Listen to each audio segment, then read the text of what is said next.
Landscape Photography World, the podcast for everyone passionate about landscape photography. I'm Grant Swinburne and I'll be your host in this show, talking to landscape photographers about their motivations, reasons behind their creative decision making and what photography means to them. Richard Young, a New Zealand-based landscape photographer, shares his journey from Sussex, England, to the wild beauty of Wanaka, where he now creates deeply expressive and contemplative images. Growing up on a country estate in the South Downs National Park, and influenced by his forester father, Richard developed a lifelong connection with nature that continues to shape his work. In this conversation, Richard reflects on his evolution from capturing grand vistas to creating more intimate and emotional studies of the natural world. He discusses his experiences travelling through Africa, Antarctica and Japan, and how these journeys expanded his artistic vision. Richard also explores the challenges and rewards of running a gallery, the importance of constructive critique, and the ongoing process of developing meaningful projects. You'll gain insight into Richard's philosophy of expressing a personal relationship with the landscape, as well as his commitment to education through New Zealand Photography Workshops, now the country's largest photography tour operator. This episode is a thoughtful exploration of both the creative and professional sides of life as a working photographer. I hope you enjoy the show. G'day, Richard. Welcome to Landscape Photography World. Thank you for being on the show. Great to put a face to a name. How's your day been? Yeah, pretty good. Just been enjoying some of the landscapes around here in Wanaka where I live. But thanks for inviting me along and giving me the chance to share some of my views with your listeners. Yeah, fair enough. You just mentioned that you're in Wanaka, beautiful part of the one that I do want to visit. Still haven't managed to get to the South Island of New Zealand. I've been to the North Island a couple of times, mainly for work, not for the pleasure of taking some photos. But I definitely want to get over there and spend some time. So why don't we talk about how you came to be in Wanaka? Because I know from reading a bit about you that you're not actually from New Zealand. No, I'm originally English. I've been in Wanaka now, so about 4 years. Before that, I was living in Wellington up in the North Island, and I've been in Wellington probably sort of 15 years or so before that. So I've been in New Zealand about 20 years now. But and then I think when the whole world turned upside down slightly, I kind of thought, what was I doing as a landscape photographer living in a city? And I was spending so much time commuting down to the South Island and that I thought I might as well come and live down here. So it was actually a bit of a funny story. When we went into lockdown, I was living in a VW camper because I was spending so much time on the road guiding. So just as soon as I got the freedom, I drove that down south and lived in that for a few months and then settled here in Wanaka. So, originally from the UK. Originally from Sussex. I grew up in the South Downs National Park, which is a beautiful part of England. Lovely nature, the rolling downs and the woodlands, and so a great place to grow up. Yeah, fantastic. Yeah, I've spent a little bit of time down there. My wife's from the UK, but mostly we go and spend time with her family in Essex. So do a little bit of stuff around there, but it's not a patch on Sussex. I really love it around there, Portland Bill and all that coast all the way around there to Bournemouth, Harry's Rocks, etc., Durdledore. Fantastic. Yeah. Was that what got you into photography and into landscapes? Or how did that come about for you? Yeah, definitely sort of that connection with nature. And like when I grew up, my dad was a forester and estate manager on a big country estate in England. So it was a great place to grow up, right in the South Downs National Park. So I'd spend all my sort of weekends and evenings out exploring in the woods and everything. Actually, having that early connection with nature definitely is something that's I still brought into my photography today. And I don't think I would be a photographer today if it wasn't for that connection with nature, because it didn't come from a love of photography. It came from wanting to share this connection with nature with other people. So I think definitely it's my path into picking up photography, really. Yeah, fair enough. I want to dig a little bit deeper into that and find out where it came, where photography started to change from documenting what you were seeing to turning it into art and actually saying, okay, well, this I'm going to think about this and do this a little bit differently to the way that I first start out. Because a lot of people do start that way. They're looking at their landscape or their local area and whatever, and they're wanting to record it. Or, they go on holidays to somewhere with fantastic scenery. They want to record it, but they don't necessarily think about that in terms of creating art. They're more thinking about it of saying, okay, well, here's a document of what I've seen. Yeah. Where did that change for you? I suppose some of my earliest photography was actually in England. I used to do a lot of fishing when I was young in England. I used to always take a camera out fishing with me and spent a lot of time fishing out in the rivers and all these gorgeous mornings walking out on frosty rivers. And for some reason, I think fishing, kind of like photography is for me today, it was an excuse to be out in the landscape. It didn't really matter if I caught a fish, really. Like, it was more an excuse to be out there, like in the landscape. And I think I use photography as an excuse to be out there today, because I think there's lots of times that I go out with a camera that I wouldn't go out just on my own, especially early in the morning to photograph a sunrise or something like that. Like, it's and so I guess at that point it was definitely a documentary approach. Like, I was documenting these fishing trips, and but in some ways I was still documenting the experience of being there fishing these frosty mornings and what it was like. And then I guess when I came to New Zealand, I really, such a contrast in the landscapes here, in these big, grand, epic vistas. And I definitely wanted to document those and share those with other people. Sure. And at the time, I think a lot of my work was very focused on those big, grand vistas. So a lot of my early landscape photography was focused around that.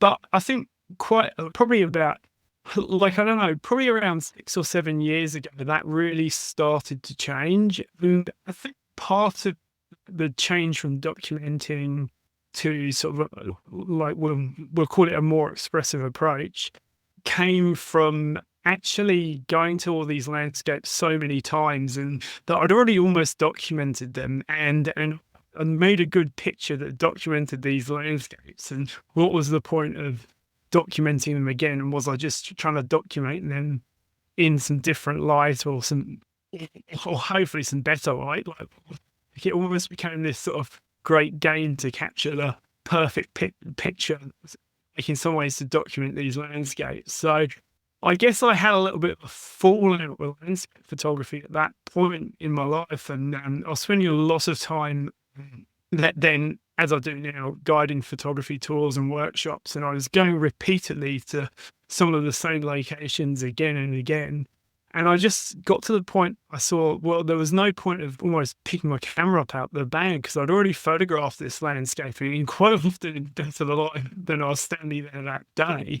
And as I was there running like a tour, my focus was always the clients as well. But it got to this point that I almost wasn't taking any photos in a year, which started to sort of worry me as a photographer. Like, I'm a photographer.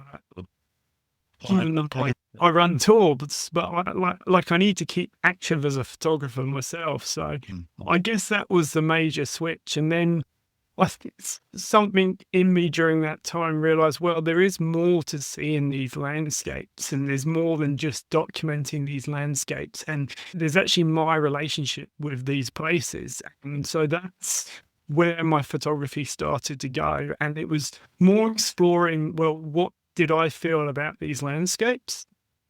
And what stories did I want to tell about them? And sometimes that's within a single image, but sometimes more within a body of work to express that. And I guess part of that thing of going back to landscapes again and again during that time, I'd been able to sort of move away from, that initial impression of the landscape. Because when we all come to a big grand vista for the first time, it is like, wow, and you just want to photograph that, like it's all there. But once you've seen that a few times, that enables you to explore the landscape a bit more. And if you're going back to the same places, you start to build a relationship to that landscape. And I think for me in my photography, the relationship to the places I photograph is very important. Like, I do travel a bit for my photography, but I'm not really interested in just going to every destination I can and photographing as much as I can. I'd sooner return to locations that I've got to know, that I've built up a relationship with. And I find today that's what kind of leads the way to that sort of more expressive approach. It's that connection I built to those places that enables me to be a bit more exploratory within those locations about what I'm photographing and what I'm trying to express to the viewer, hopefully. Yeah. Okay. Yeah. There's a whole bunch of stuff I want to dive into there, so I'll try and pick my way through it and try to remember what I was hearing as well. I guess one of the key things you talked about is that role of expressing a story, and as you say, it might not be a single image, it might be a body of work. What is that you're hoping that your viewers are taking away from some of those stories that you're trying to tell? Yeah, so I think you referenced that thing about a single image and a body of work. Like, I think it's very hard to get any expression out in a single image sometimes, because a single image could be interpreted in so many different ways.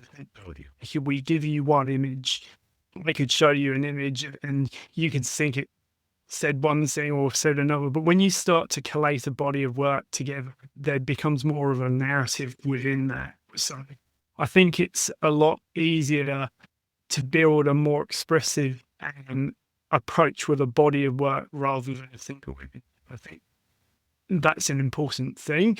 What am I trying to say to the viewer?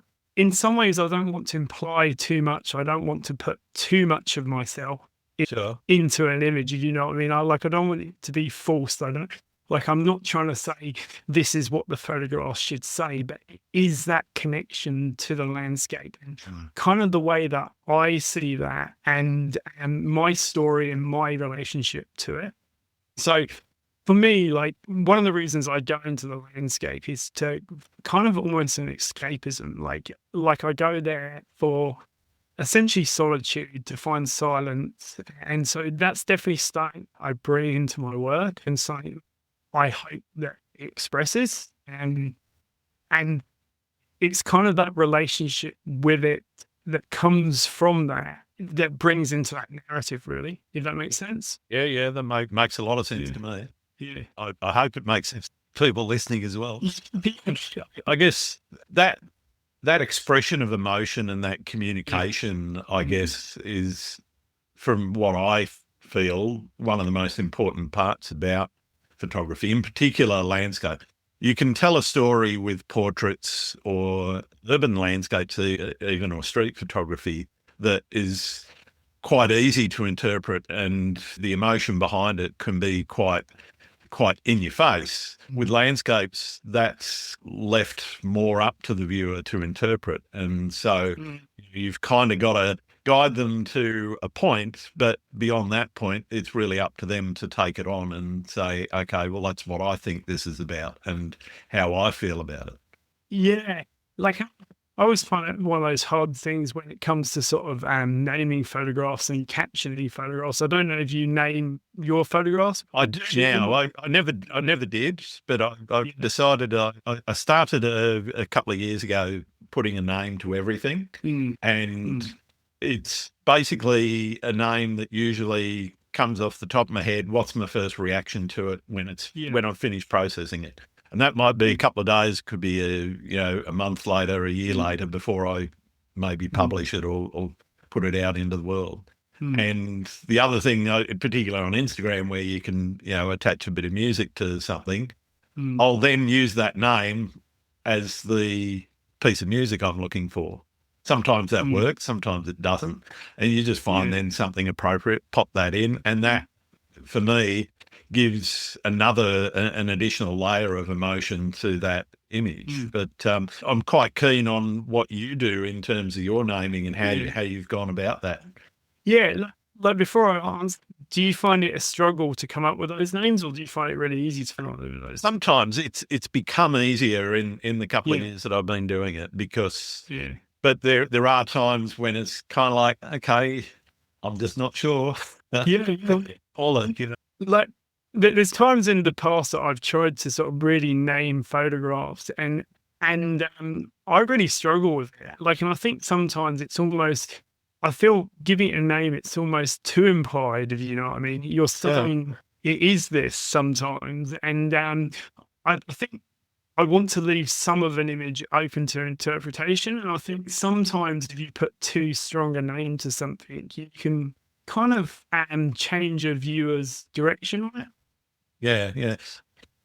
For me, I can be quite literal sometimes. Yeah. And other times I can be very obtuse, and it'll be something because it's more of an emotional connection to that name with the photo as opposed. But I mean, the more literal ones, it might be like early morning flow where I'm at a beach, it's water flowing over rocks and the sunrise, and basically this is what's on the tin. This is what you're going to find in the. It's kind of hard to get that all down into such a short title, isn't it? And down to a couple of words. Yeah. It's tough. Like we can express so much in an image, and to get that into a couple of words is so challenging, I find. And the way I kind of approach things is it is having bodies of work, like collections or portfolios of work, and then having a statement for those. And then that statement hopefully lets the viewer understand a little bit of what I'm trying to express by that body of work. Yeah. I kind of feel that's easier than having individual names. Like I do feel that I have to give a photo a title in some ways, because you need to be able to recognize one from the other. But there's some collections I would just name them like study 1, study 2, and that's fair enough. I felt, because I don't need to say anything more than that, because the actual statement says it all. So, and like something I do quite a bit in my photography today is I actually take a journal in the field with me, and I spend a lot of time journaling when I'm out in the landscape. And part of that sort of like working my thought process. And quite often when I'm in the landscape, and sometimes I'm not going to say I'm not inspired, but I can't find what I want to photograph, and I don't see the point in making a photograph just for the sake of it. And I'll get my journal out and I'll start to write notes down in my journal, and sometimes I'll start to write some notes about the landscape, and then that's one almost unlocks what I want to photograph and what I'm seeing in that relationship. But if I look at that set of notes, it's normally quite a big set of notes, and to get down to say a title is quite hard. But I find that if you're trying to explain something, it's a lot more words you can fit in a title, really. Yeah, absolutely. Yeah. So that's where the visual communication comes in. And as you said, simply naming it something like study 1, study 2, etc. Then really does open up that interpretation to the viewer, and they can make their own mind up about it. As I say, from my perspective, it is about guiding the viewer's eye into the image and say, here's where I want you to start, here's where I want you to finish, and it might be that corner or that corner, wherever, and take them on the journey through that image to find whatever it is that they're looking for in that piece of art. You also mentioned the way that you work within a landscape. You mentioned the journal. I was going to ask a little bit about how you sort of work in the landscape, but that's kind of answered that question to a certain degree. I'm thinking more though about before you start and you're deciding where to go. What's your thought process like there? Are you heavy into planning, or is it more organic when you say, okay, well, I'm going to go to this area, I'm going to find what I find, and whatever I find is what I'm going to then start working around? Is there much planning before you actually get in the car and go, or is it something about, okay, well, I'm going to go there anyway, let's take the camera and do that? Yeah. That's definitely something that's changed over the years, because when I was focusing on big grand vistas, it was definitely a very planned approach, and I would carefully watch weather forecasts, and I'd say, right, I'm going to get a nice epic sunset this night, and times of the year and angle of the light and all of that. And then I kind of plan the list of locations that I wanted to visit and try and get there in the optimum light. And today I don't plan too much. I'm happy just going out into the landscape, but there is always a little bit of a background plan because there's always bodies of work that I'm working on, but I don't necessarily go into the landscape, so right, I'm going to shoot something for this body of work, but there are certain landscapes that work better for certain bodies of work. Sure.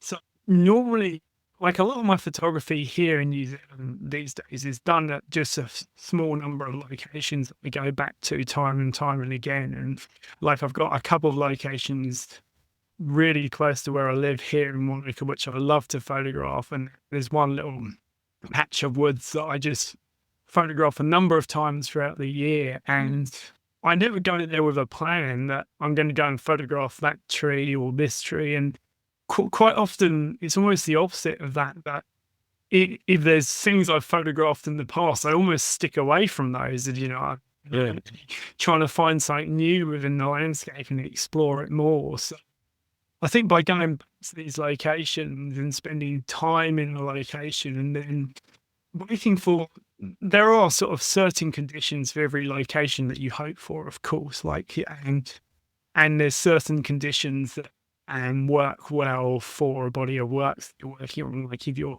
working on like a more minimal, subtle body of work, there's no point heading out in the bright sunlight and stuff like that.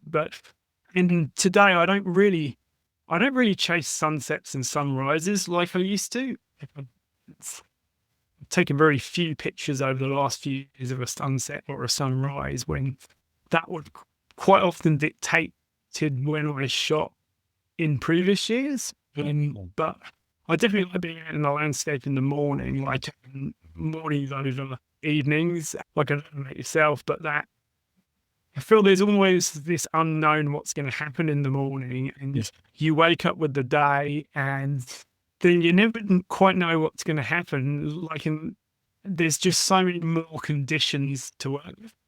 Yeah, absolutely. And I mean, I like to try to get up if I can drag my backside out of bed early enough, try to get there so that I've got plenty of time to go and find a composition that will work even before there's any real light on the horizon. Yeah. And I love that ultra long exposure, 7 or 8 minutes, where you don't really know what's going to happen. Some work really well, some don't work great, but you just kind of have to set yourself up, open that shutter, sit back and wait and watch things evolve as they change. And then, that morning period from there onwards is, for me, in a city of, I don't know, there's 7 million people in Sydney or something, or the greater Sydney area. I know that I'm one of the very few people that's actually standing anywhere near where I am at that time of day, seeing something that almost nobody else in the city, 7 million people, are seeing. And being able to do that, feeling I get out of that is really kind of what I'm trying to show to people is, here's what you're missing, guys. You've got to get up, you've got to get out, and you've got to look at this place at this time of day, because you go there middle of the day and it's crowded. There's, most of the beaches I go to are very popular beaches. There's you go there at 11 o'clock in the morning and there's a couple of thousand people on some of them, and that's in a weekday. So seeing those things that other people aren't seeing is a big part of why I do what I do, because it is about seeing something differently, but seeing something different to what normal people or most people would actually get out and see. I don't know if that's the same for you. Yeah, like it definitely is seeing something differently, because I'm hoping, like, I like to say some of the photos that I make, hopefully you wouldn't have even seen that if you were standing there next to me. Yeah. And and I think that's where the real fun comes in this sort of creative process, when you can create these images in a place and it's not what somebody would have seen if they'd gone there themselves. And that comes from building that connection to the place and seeing those different things and actually having that story you want to tell a bit. Because like, and I see that all the time, even when I'm like leading workshops or tours. Sometimes there's a location that I've been to countless times, and you've seen so many pictures of this location, but then somebody brings something up on the back of your camera, and you think, "Oh, where was that?" You think, "Oh, it's just over there." Wow, I love that. Amazing. That's great. You know what I mean? Like, and I love those moments. Yeah. And I suppose that's what I hope to create with some of my work, is these views of the landscape that you wouldn't have necessarily seen with your own eyes if you were standing there. Yeah. You mentioned going back to places and, that little group of woods not far from where you are, and photographing in there, but not going to too many repeats of the same subject. Is that because you think that's just too easy? You've done it. Or is it just you've done it before and you're looking for something different? What's the thinking behind that? I suppose there's two parts of it. I think over time I built up relationships with some of these trees, and they've almost become old friends. Every year, like you walk past some of these trees and you think, "Oh yeah, that was that one from that photograph or whatever." But I suppose I feel when I've photographed a tree and I'm happy with it, I feel that it's complete, and I don't want to try and make a different expression of that same tree. And because it almost dulls down the other image for me. I've made this image that's almost the perfect expression of this tree and this relationship to me in the landscape and what I see in it. And I think to make another interpretation of that same thing, and I'm not saying I would never photograph the same tree, and there are times that I have photographed sort of parts of trees that are essentially the same tree, but once I've created a sort of like a portrait of a tree, which I feel that really expresses that connection and expresses everything that I want, I probably won't photograph that tree again, to be honest. That's a bit of that whole thing of going back to when I was photographing those grand vistas, and sort of you'd go and try and get a better shot of it each time. And why do we need a better shot of it? Like, if we've already created something we feel that's very perfect and expresses what we want, why or how are we going to try and better that? Do you feel that you often go back and you would photograph the same scene, or? Yeah, there's a beach that here, Turrametta. If you look at my portfolio, you'll see it a lot. Yeah. But every time I go there, one of the lovely things about seascapes is that beach in particular changes significantly. I can go there 2 weeks in a row, and the rocks 1 week will be covered in sand. Next week they'll be clear, and it'll just be bare rock. You go there 2 weeks later, and those same rocks are covered in weed. So, because of the way that the waves work in that little bay, that and we're talking a beach probably only 800 meters long, so it's not this isn't one of your massive beaches.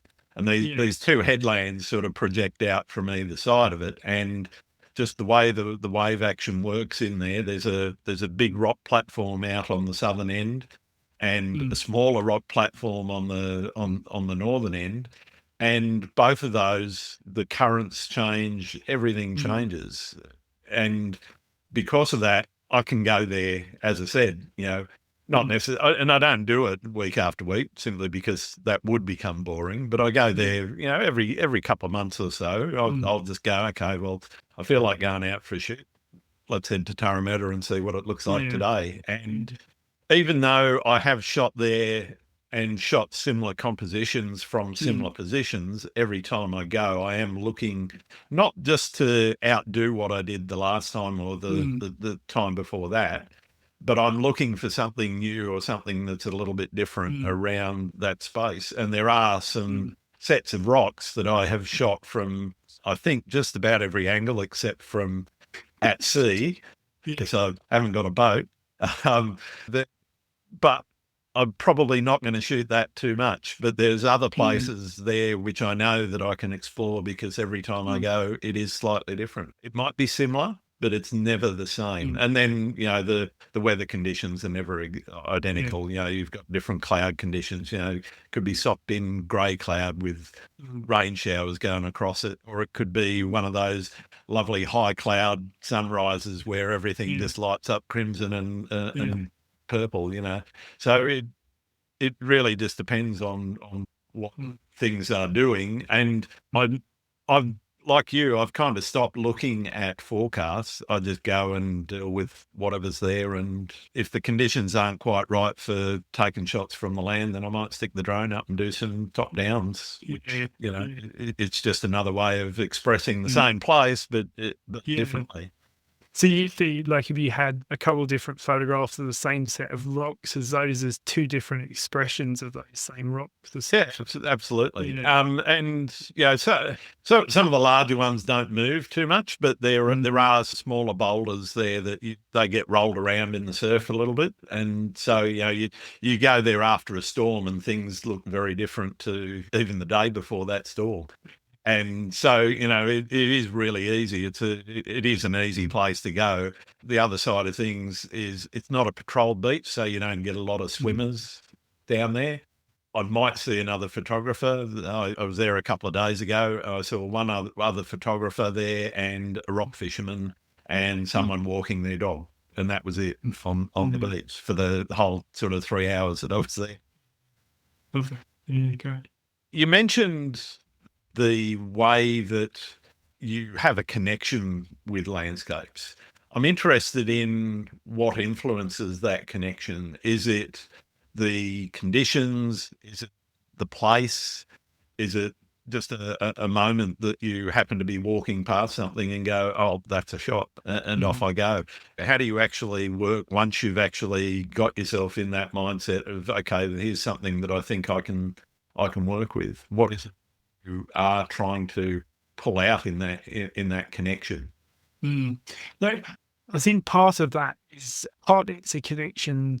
Like, I don't think my photography really is subject orientated these days, but there are certain, you could call subjects, to be quite honest, they're objects really that appear within a lot of my work. Like, there's a lot of trees, and I think that comes down to having that early connection to trees when I grew up, and I grew up on this country estate, and I spent a lot of time out in the woodlands. So I've got this early connection to that as a subject, but I see that more as an object within the frame rather than simply the subject. And I see the subject as more kind of the space in between all the interactions between things.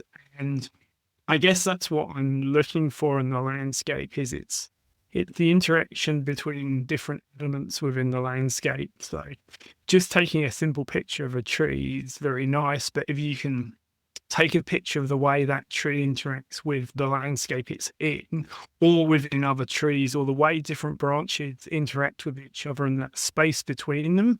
So kind of it's all about that space between elements and the way they sit together in the frame. So that's kind of what I'm looking for in the landscape, if that makes sense. Yeah.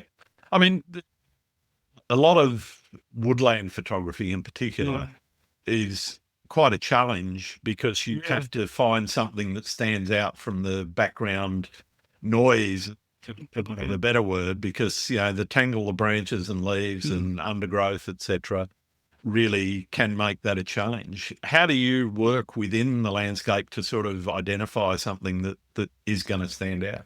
Yeah, like I think, so as you said, like, in forest photography, almost the ultimate compositional challenge for a photographer. And so many needles that you can look at. Each way you look is going to be slightly different. And like, and I find the forests here in New Zealand, the native forests here in New Zealand, incredibly challenging, because we've got these amazing sort of rainforests, essentially, which are so lush, and they've got all these ferns and creepers and everything, and they're just so packed. It's such a complex landscape to photograph in.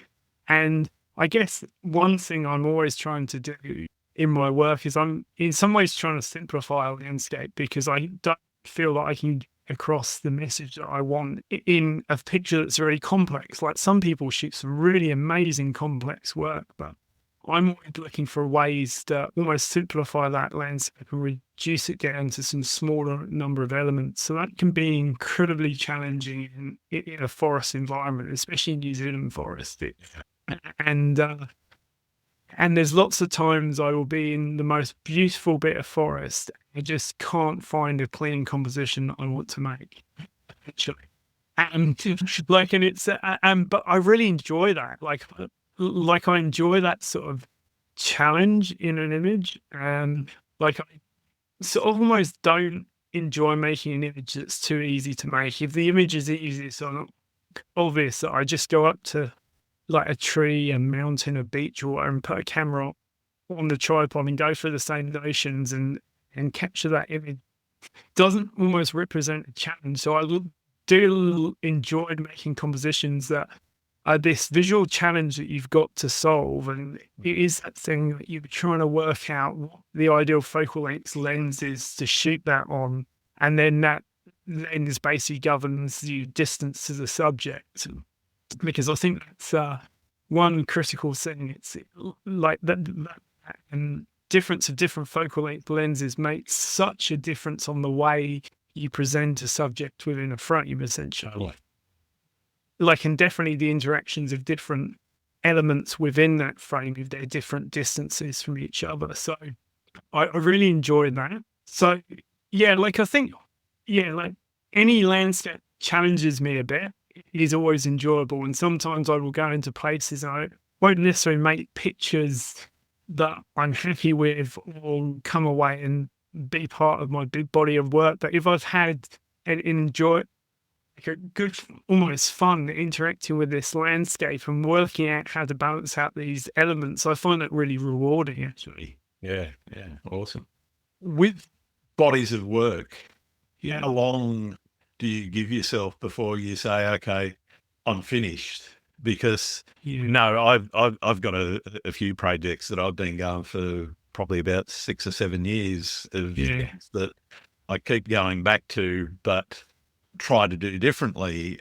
Is your process similar, or do you set yourself goals and deadlines that say, okay, I know I'm done with this, or is it just you feel like you're done with it? Like, yeah, I'm not sure if you're ever completely done with anything. Like, I think you've got to get to that point that you probably should move on. Like, I suppose in some ways I get done with some, like, there's so many bodies of work I've created which I don't feel represent me as a photographer today. So I've moved on from those. And I don't present in any form, and you couldn't find them anywhere today. But I will still shoot stuff for them sometimes. Sometimes if I see something in the landscape and I think, oh, that's really cool, I'll photograph that. So I don't think anything's ever done, and I find it very hard to say something's finished. And I suppose that's one reason I've never made a book, if you know what I mean. I find the idea of making that commitment to producing a book and saying this is a finished body of work, going to stand the test of time and not be changed, like, is really hard. And because, like, I guess science finished when you get it through to an exhibition, and I've had numerous exhibitions over the years that I've exhibited a body of work, and I feel that that's finished at the time. And some of those, I guess they have been finished. Like, if I haven't gone and worked on them anymore after I've moved on to other stuff, but some of them, those bodies have then kind of changed a bit over the years, and they've morphed into something else. And kind of some of those images were in those bodies of work haven't lasted the test of time, and I've then moved other images in and sort of almost strengthened that body of work over time. Interesting. Yeah. I'm fascinated by that sort of change over time in people's bodies of work. And I mean total portfolio. I don't mean individual, subject matter or whatever, or genres. And how that has evolved, that evolution, is that purely based on better skills and better experience, or better cognitive ability in terms of assessing your own work and saying, okay, well, that's now not good enough. Was good enough 5 years ago, but now it's kind of, it moves out. I'm really fascinated by people's thinking around that sort of progress that they make. Yeah, like I wouldn't say it's normally for a technical point of view. I would say it no longer represents what I want to express and I want to express from my work, or what I want work to represent me as a photographer. Really, I did write 2 books on photography. One called Style and Vision, and another called Expressive Photography with another photographer, Ken Wright, and we wrote them in 2020. We had nothing to do for a few months in 2020 for yeah, I wonder why. So we decided to write some books. And like I remember, so I was writing this book and like the one on style and vision, and writing all about our approach to style as a photographer and how we use style to express our vision. And I can't quite remember the quote exactly that I wrote to put in this book as essentially my own quote, but but I basically said that I felt that I'd got to a point that my work expressed the vision and this body of work expressed me as a photographer. But I said I'd been to at that point before, at past points in my journey as a photographer, and my work's changed a lot since then. And I look back at the work I put into that book then and my work now, and it's completely different. Like, and that body of work that I said represented my vision and sort of my expression of a photographer at that point. Very few of those photos I got on my website or anything these days. So I think it's like, it is this ever evolving thing. It's almost kind of like trying to find your vision is almost trying to search for the holy grail. I mean, this sort of never-ending journey. And I kind of think if you feel you've 100% found it, you probably should give up and stop photography, because everything's going to get a bit boring after that, really. Like, and I think that's one of the great things about photography is we can always engage in so many different ways, and a big part of it, like, is we change every time. Like, we change as people ourselves, and like the way we look and the way we experience the landscape. So surely our work's got to change with that, because otherwise we're almost representing our former selves, not ourselves today. Yeah, definitely. What is success to you in your photography? What does success mean? It's interesting. Like I find it difficult, that word success in photography. Like it was. I was on a boat a few years ago. We chartered a boat to go around the Fiordland coast here in New Zealand, and I was on there with a group of photographers. And funny enough, we actually went into a lockdown while we were on this boat, and we were all a bit doom and gloom because we had to make our way back up the coast and get helicoptered off this boat and go in our houses again, you know. But so I started asking the groups and questions while I was sat there on this boat, and I actually asked them, "What do you think is success in your photography?" And they came up with some answers, and like I think they said things like work to be proud of, work to share, like recognition, win competitions, and stuff like that. And I was really interested in the answers they gave, because all the things they were deeming to be success in their work was almost the opinion of others. Something external, yeah. It's like external, and it comes down to, why are we doing photography? Are we doing it for someone else, or are we doing it for like ourselves? If you know what I mean. And I think, like, I asked them a couple of other questions, and I said, like, and I actually asked them, why did they photograph them? And came up with answers like to see, to appreciate, to explore, to tell stories. It was all this kind of personal thing, but they were basing that success on the opinion of others. And then I think, I asked them, what do you think what leads to disappointment in your work? And it's like not meeting expectations, missed opportunities, like wrong condition, getting the settings wrong, and stuff like that. And I thought it was this really backwards way of and sort of almost getting success from this external validation, but we were photographing for ourselves. So I kind of think, so to get back to your question, like what is success? And I think success, I don't look to be like, obviously I need to make a living from my photography. I'm a full-time photographer. And I think people that don't need to make a living for their photography, and they can be a lot more flexible what success is in their photography, because they can just do stuff that makes them happy. And I think that's the kind of goal. Make yourself happy. You photograph for yourself. Success is those moments out there in the landscape. It's being there. It's those interactions in the landscape. It's making those images that you feel that expresses that. And that's kind of what I'm doing is real success. Obviously, I do have to look at things slightly commercially. Like I do need to make money at my photography as well. But like I think the real success comes from those days out in the landscape when I'm happy and I'm engaged, when I'm making work that I feel that then expresses that. Yeah. Nice. Let's talk a little bit about becoming a full-time professional photographer. Where did the idea come from? How did you go about thinking, okay, how do I do this? A lot of people sort of start out going, oh, it'd be wonderful. I just get to wander around the world taking beautiful photos and sell them. Everything will be fine. Yeah. You and I both know that's not the case. And you've actually got to do a bit of thinking about how you're going to set your business up. How did that go for you? And talk me through your thought processes before, during, and when you've got yourself established.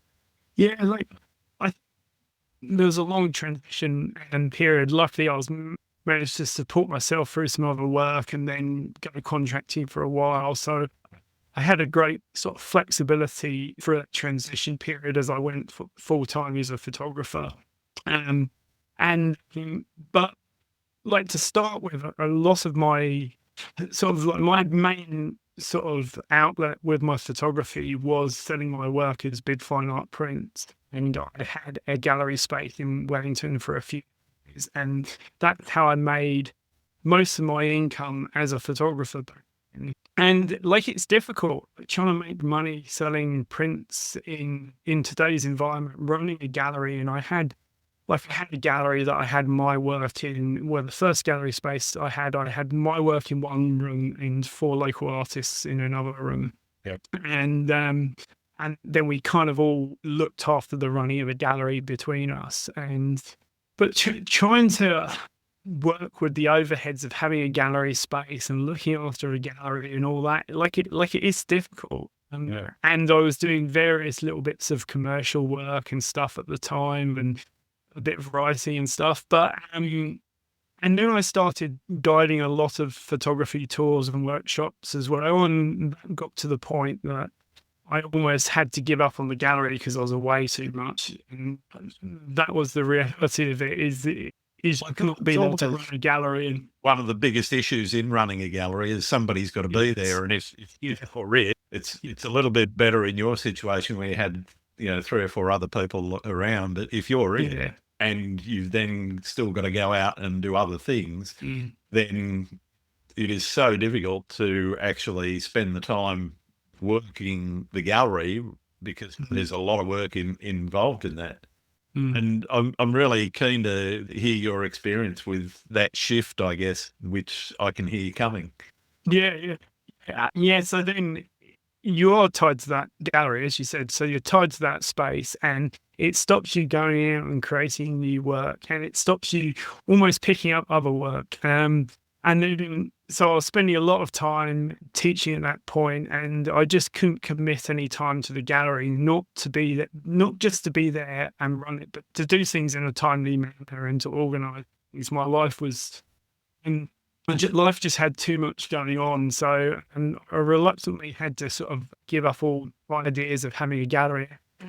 Part of me would love to have a gallery again one day, but probably one day in quite a few years' time when I've got a bit more time back somehow.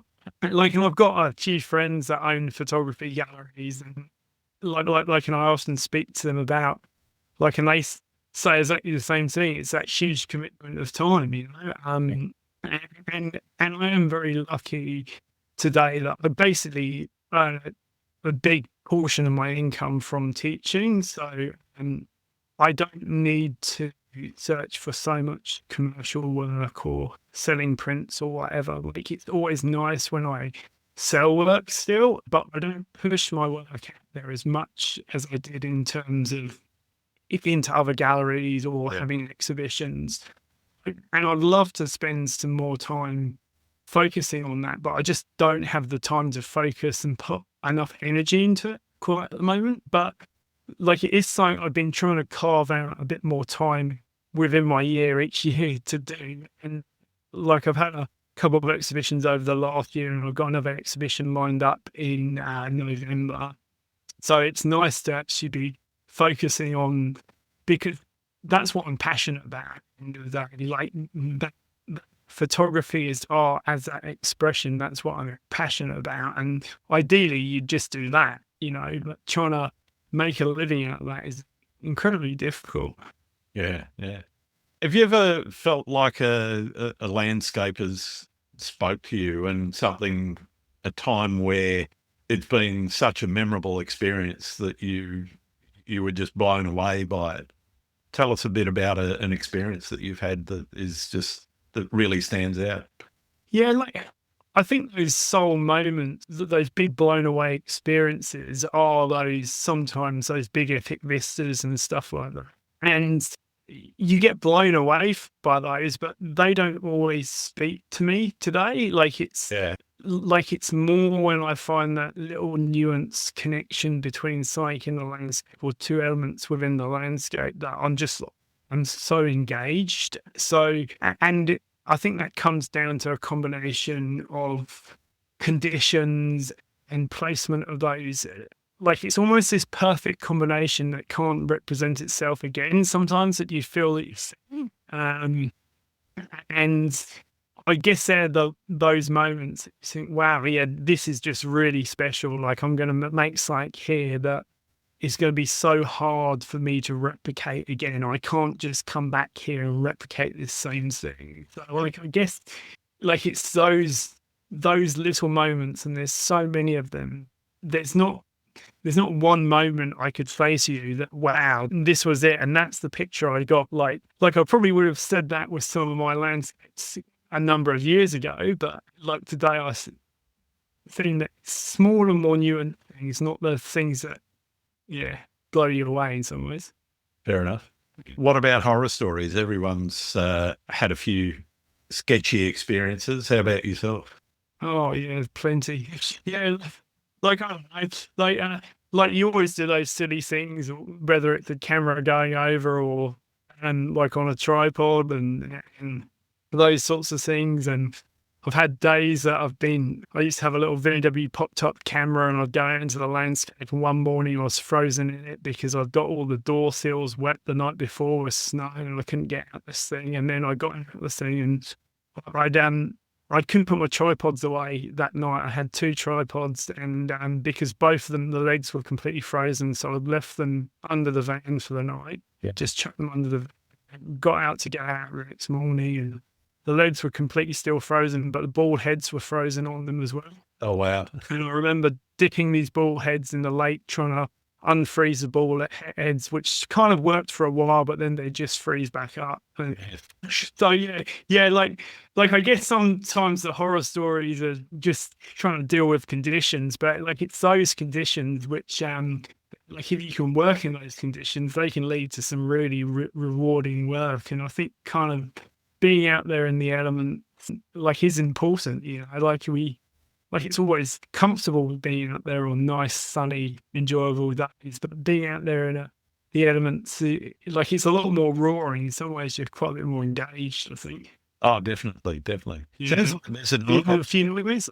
Oh, yeah, one or two. I've broke a 24-70 lens when the tripod tipped over onto some rocks, and it actually put the lens so far out of whack you couldn't actually move the zoom, the mechanism.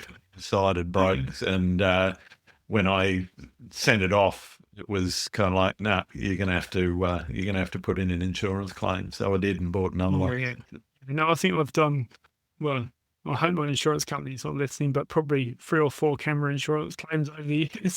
Got a few cameras. I had the innards of my camera changed about 3 times because of salt water seeping in and crusting up the PCBs. So it's part of seascaping. Yeah, like it's always a harsh environment to work on the coast with and sea, isn't it? And mostly it's because I've stood in the wrong spot and had waves come up and either drench me and the gear, or I'm standing one place with a seawall behind me, and wave came up, hit the seawall, went up over the back of my head, and just drenched everything. And but I find the cameras today, though, are a lot more robust than what they used to be. Like, as long as you don't drop things, like if they get sprayed with salt water, you can easily wipe it off. And I'll happily use mine in the tipping rain these days and not really care to. Fresh water isn't that big a deal. It's when the salt starts to gel on the circuit boards, and that's where you get a bit messy. How has landscape photography changed your relationship or shaped your relationship with the natural world? You started out wanting to be in nature, and you obviously still want to be in nature, otherwise you wouldn't still be doing it. But has it shaped and changed your own relationship with the world? Yeah, it's definitely changed my relationship with the world. It's like it's made me look at landscapes differently and appreciate them differently, and trying to work out what that relationship between me and the landscape is, essentially. When, I think before that, I wouldn't think about the relationship between me and the landscape. The landscape was something there that was in front of me, and I was me, and these were two different things. But and I guess it's engaged me to explore that relationship between me and how I feel and how that landscape makes me feel. And it's also enabled me just to slow down and appreciate the landscape, because I think this is a big thing. I think we're all so busy in our lives today. Like, we live lives at such a rush pace, and I think we don't leave that at home when we go into natural landscapes all the time. And I see this all the time with groups of photographers, with a group, and they're almost rushed down there to sort of capture this landscape, to sort of take it away, to that image. But really, it's about working out that relationship first. And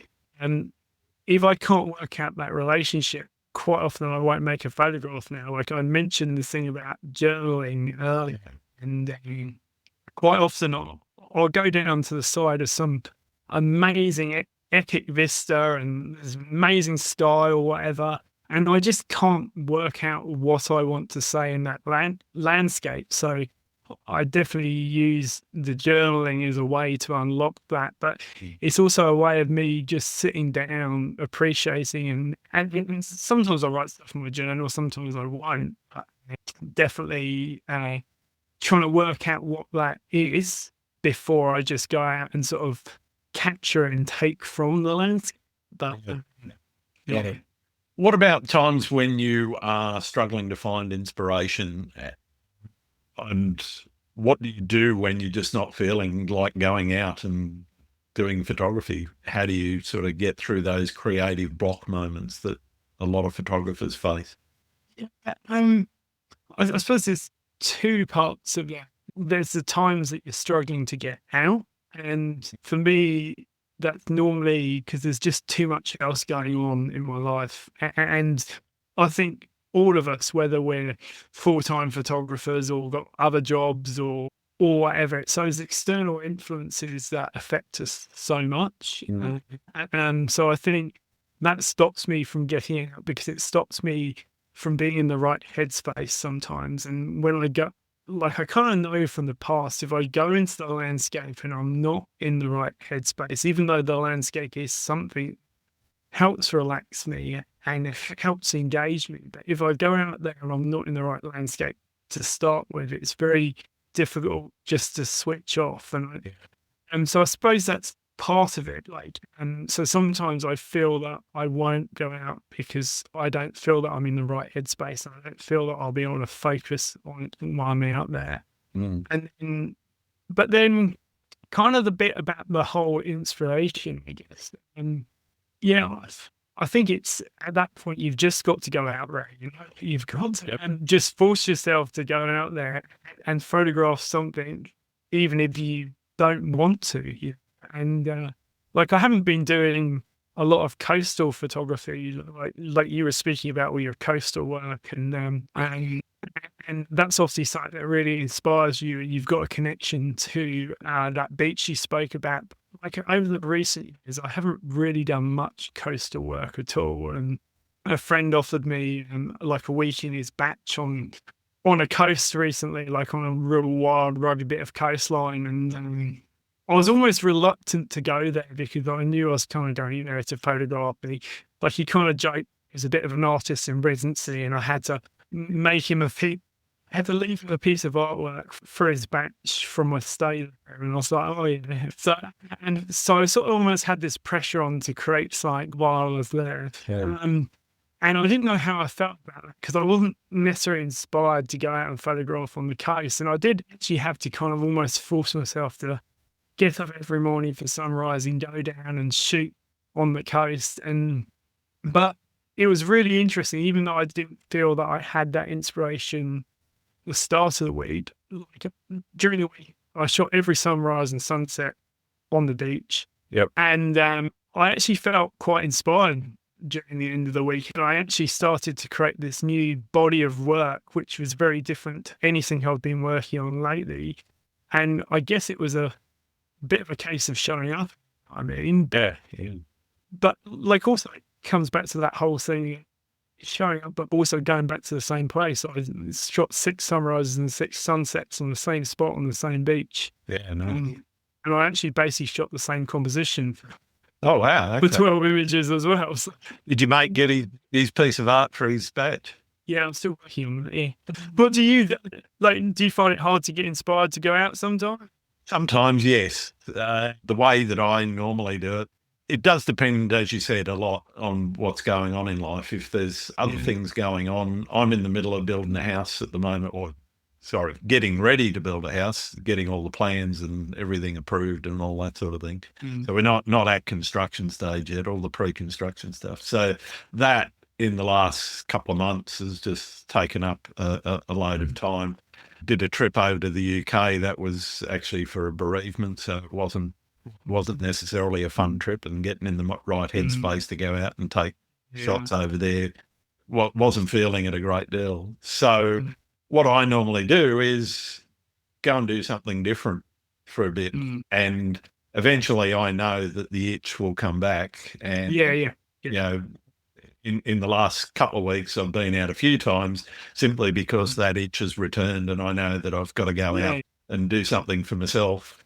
And part of that's mental health, but it's also just that creative urge that comes, and I know it'll come back. So I don't really sweat it the way that I might have done, say, 10 years ago, where I might have been going, oh, I really need to go out and create some content, as opposed to go out and actually do something artistic, and take my time about it and so forth. And I think, that comes to what I want to talk about next is the place of photography in society and the way that people engage with it. I think changes over time within people's careers, but also it's something that has changed over time within the social media space. And I'm just interested in your experience and how your social media experiences evolved from where you sort of started out to where you are now, and what your thoughts about photography's place in society might be. Yeah, all right, I'll answer that question in a second, but I'll just come back to a point that you raised just before that, because I thought it was interesting, actually. And you said about almost that creative break. Yeah. And I think that is something that's very important for me, is actually having a creative break. It's something that I actually try and do every year. And normally during the summer, because I find photography in the summer, the conditions aren't necessarily that favourable. I'm not saying it's not work to shoot, but like I'm just saying you have to work a bit harder for it. And like I kind of find the time being out photographing, very early in the morning, all the times you'd be having a glass of wine. And so I've got this little thing that, and during the summer, I don't actually shoot very much at all. And sometimes I will literally put my camera down for 3 months. I won't get my camera up once for 3 months. And I'll often go away on camping trips in my van. And I've got this kind of thing that basically I take my camera on my mountain bike. And if I'm a mountain bike that's going and I'm on a road trip with a mountain bike, I'm quite happy to leave the camera at home. And I don't feel that I'm missing out. Sometimes even when I'm in a landscape and I see these beautiful moments, but I feel that I'm still very engaged in the landscape. And even though I'm not there with a camera, I'm still almost photographing. I'm still going through the process, and I'm thinking a lot about my work during those times. Yeah. But I do find that creative break, as you were saying, really helps for and getting inspired again. And then like it always gets me more energy to go back out into the landscape again. I think it is important to have a break from anything. Yeah, absolutely. Whether it is a full-time career or not, even if it is something that you do in your spare time, you still do need a break from it, because it's like anything that you do repetitively, you've got to take a break from it, because otherwise you do get stale. I think anyway. I have spoken to people on the podcast who sort of don't suffer that sort of need to take a break, and they're just constantly on. But I don't personally think that I can be creative 100% of the time, and if I force it, it just doesn't work for me. So, and I know some of the stuff when I look back, when I was more engaged in trying to build a social media profile, I was doing stuff more for that reason than for the right reason, as far as I'm concerned, which is my own satisfaction and gratification in producing a piece of work that I'm proud of looking at myself. And I go, yes, I like what I've done here. Yeah, like it takes a lot of creative energy to make anything, like whether you want to make it or not. So when you're kind of engaged, when you're not engaged and you're putting all that creative energy into something you don't really want anyway, it's kind of almost like a waste of creative energy that can have stayed up something else. And then the second part was the social media, wasn't it? Well, yeah, social media and its place in society. Yeah. What do you see as being its place in society? Oh, well, that's a hard one. I suppose that changes all the time, place in society. But like, we'll start with, I guess, the social media side of it and kind of my approach to that. And I think you said how that's changed. Like, I'm definitely not someone that uses social media at all, really, these days. And like, I do have a Facebook account, but I probably go on it once a week, maybe once every other week. That's how often I was, probably once every other week. And I occasionally post like on my photography Facebook, but I use it more as a news announcement type thing. I don't really look to share my work through social media. I don't have an Instagram account, but actually, sorry, I do. I think I've got 195 followers, but I've never posted a picture on there. I think there's 195 people that's hoping for me to post a picture one day, but I'm wasting a lot of time. But yeah, like, and it does dictate sometimes the way we approach our work and the way we share it. And I think if we're always wanting to share our work constantly, it's like what you were saying a moment, almost needing to feed that machine that you need the next big thing for social media. And also it comes back to that thing, well, what are we doing photography for? I suppose this is its place in society in some ways as well. And I say about that, like, I use photography as one, an escapism, but two, as an expression, as a way for me to make art within the landscape.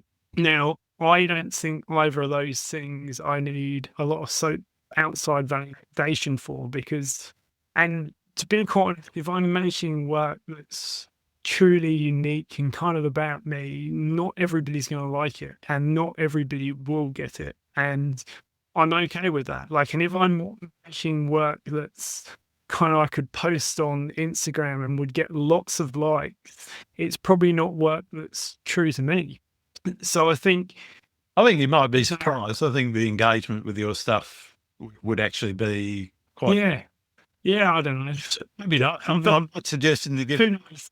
Yeah, but yes. So, like, I guess it's almost, and it comes down to that whole thing, the single image as well versus a body of work. All the time we're posting on, say, social media, it's trying to say a statement within one image rather than a body of work, which I definitely lean more towards a body of work these days. But photography's place in society today, I guess that's like changing all the time, especially with this move into more AI generation and all. Like the photograph was this sort of thing that was true to start with. It was this documentary that this view of a time or a moment that we could believe in, that we had trust in. And I guess with the advent of digital photography, then Photoshop, then now AI, that relationship's being broken down a bit. And so photography is something that we can believe is potentially being broken down. And if it's being used in a documentary point of view, I think that potentially is an issue, if you know what I mean, that we couldn't believe a photograph in the way that we could a number of years ago. But like in an artistic point of view, like I think actually when you're making art, you're creating something, you're bringing something into existence, you're bringing something that wasn't there to start with. Yep. And how you're doing and what your approach to that is, like, is part of the way you work as an artist. And some people might choose to use some of these things, some of the tools we have in Photoshop, or even generating a picture with AI today to do that. And I don't think there's anything wrong with that. But for me, my photography comes down to that sort of connection with nature and that connection with that real thing. And I don't want to break that connection. So Sure. I want it to be an artistic expression of the landscape. And I want it to be something that you wouldn't have seen if you were stood there next to me. But at the same time, I don't want to break that connection with reality. So I think there's things I've imposed on myself in terms of processing and all these days and limitations with that I've just said, well, it makes it real or as close to real as, for example, like I decided a couple of years ago that everything had to be a single capture, like a single frame. And that meant I couldn't focus stack an image, or I couldn't do a HDR image. And I don't think there's anything wrong with those techniques, but it was kind of this slippery slope of, well, if you're happy to put two photographs together, what's the next level on that? Are you putting a landscape and the sky together? And so I think there's that connection with reality that we've got to be careful that if our picture is about nature and our connection to that, we don't break too much. Yeah, interesting. Yeah. What is the best and or worst piece of advice anyone's given you?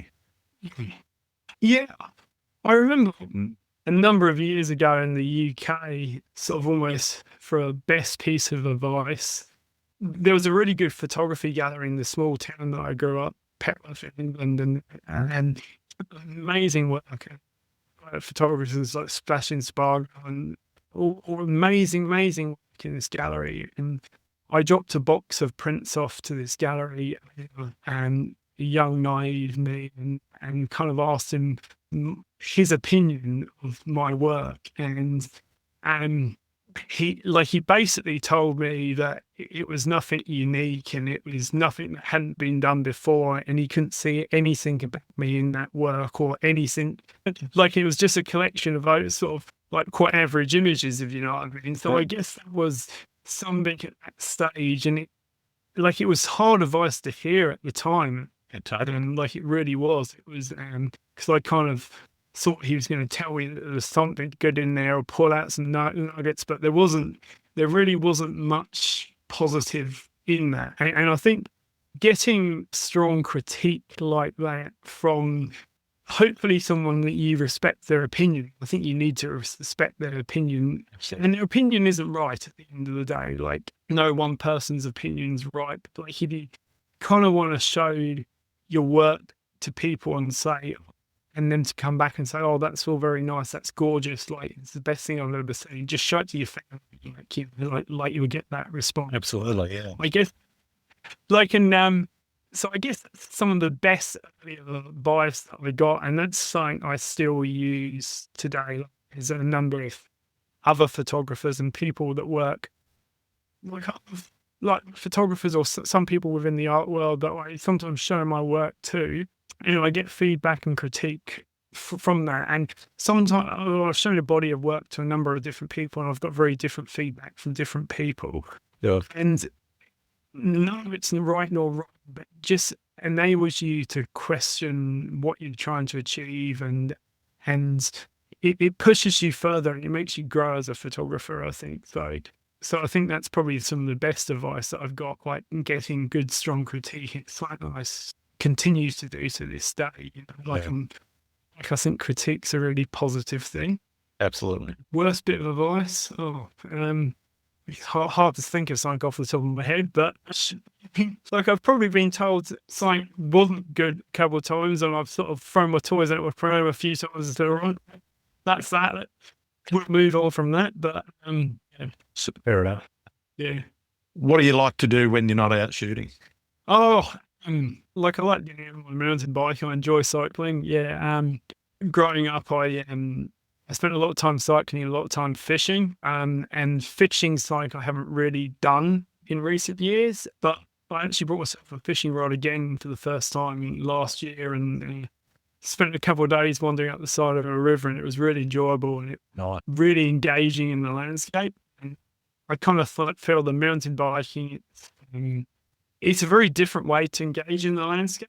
And like I'm not appreciating it in that same deep scene, but I find it's like I do very much get into a flow state. And especially when mountain biking trails that I know, I'm not thinking about anything else. It enables me a way to escape and be in the outdoors at the same time. So, yeah, like I think, like I said before, kind of photography is sometimes an excuse to go into the outdoors. So other things that are an excuse to go into the outdoors are always good, aren't they? Absolutely. Absolutely. Yeah. We need to start thinking about finishing up. Are there any photographers out there that you think I should be talking to? Oh, yeah, like I don't know if you chat to many photographers here in New Zealand, have you? Or One or two. but we've like lots of great photographers, and there's lots of photographers who work with New Zealand photography workshops. There's Ken Wright and Glenn Howe that run lots of our workshops and tours, and they're both really good photographers and got really interesting and different views on the landscape, completely different to mine. And I always enjoy working with them because they see the landscape in such a different way to me. And I think it's really important when you're teaching. Like sometimes having some different views is really important. Like another amazing New Zealand photographer is Craig Potton, and like Craig's got some like a beautiful body of work from years and years shooting sort of like the New Zealand landscape, and his work I suppose has directed some of the approach to landscape photography here in New Zealand. And I teach with Craig a little bit as well, and he's got some really interesting views on photography, and their huge appreciation of sort of photography as art and landscape photography as art and where that sits. And then I suppose here in Wanaka, my friend Chris Thompson, who owns the Picture Lounge Gallery here in Wanaka, and beautiful work of the local landscapes around here in Wanaka and down in the Fiordland, and manages to run a gallery. So that's always very interesting, people that run a gallery Absolutely. in this world, isn't it? Definitely worth talking to. Yeah. But I've got to One more really important question to ask you. Do you like pineapple on pizza? Oh, yeah, like I'm okay with it. I probably wouldn't choose to put it there. I'd probably choose to put maybe a bit of pear on my pizza instead. Like I like one of those ones with like blue cheese, sort of walnut, pear, and Yeah, that's sort of like getting into a little bit more of that. I like that. Yeah, I can get quite creative. Like I loved having a good little wood fire pizza session that sort of got lots of selections of toppings. And do you like pear and pizza? Like, I'm into that. I've had I think it was goat's cheese, pear, blue cheese. Sorry, you're right. Blue cheese, rocket, walnut, and pear. yeah, And, the rocket one you cooked, which is the right way to do it. I don't like it when it just shrivels up and doesn't taste very nice. But yeah, pear on pizza is not bad. I'm into that. Yeah, no, I think you've almost got a winning combination. Like I go for and that pizza you just suggested over the pineapple. Fair enough. All right, well, thank you very, very much. It's been wonderful talking to you, Richard, and hearing more about you and how you think about your photography. Where can people find your work? Yeah, so my website is richardyoung.co.nz, and then all my photography workshops and tours are on photographyworkshops.co.nz, which is the New Zealand Photography Workshops, which is a company I founded a few years ago. So fantastic. Thanks very much, Richard. Yeah, it'd be great chatting to you today. Thanks for the opportunity. Cheers. Cheers. Have you tried to be expressive in your photography? If so, leave a comment below. Thanks again for listening to the Landscape Photography World. I hope you enjoyed the show, and keep listening because I'll be joined by some great guests in upcoming episodes. You can find my work in this podcast at gruntswinburnphotography.com, along with prints and photography gear. I'm also on Vero, Photo, YouTube, Instagram, and Facebook. Don't forget to like, comment, and subscribe because it really helps get the podcast out there. I'm Grant Swinburne. I hope to see you out shooting soon.